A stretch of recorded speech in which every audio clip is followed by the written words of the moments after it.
Tonight's business report is brought to you by the Barbados Public Workers Cooperative Credit Union Limited, where you belong. The Sagicor Financial Corporation Limited will be looking at improving its financial performance during 2017. According to the chairman, Stephen McNamara, the group recognizes that several challenges remain. Lisa Lord has the details. The Sagicor Group recorded a solid performance for 2016, with net income for the year closing at $109.3 million in comparison to the $76.8 million the previous year. Total benefits closed at $560.4 million, which marginally exceeded the prior year of $552.9 million. At December 31st, 2016, assets for the group amounted to $6.5 billion, $100,000 more than 2015.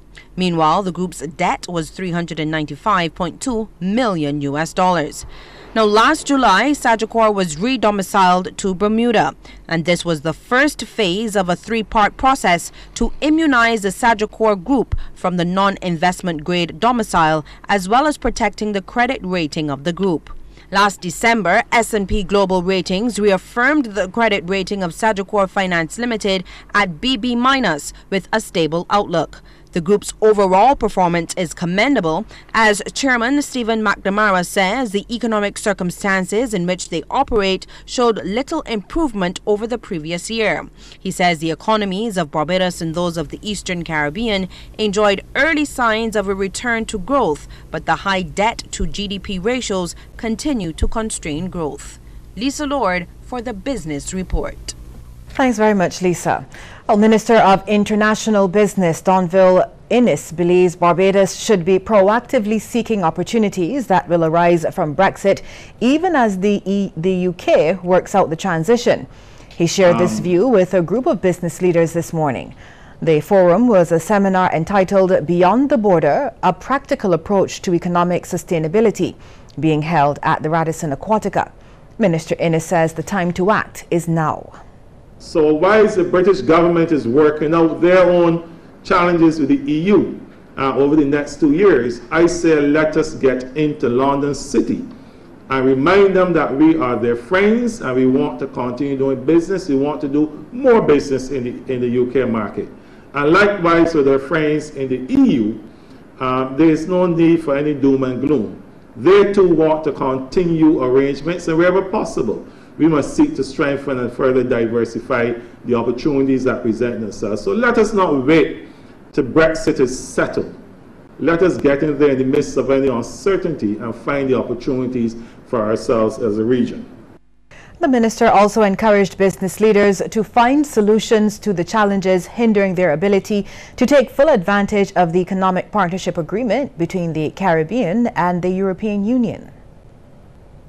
Too often from governments and we go out there and negotiate trade agreements.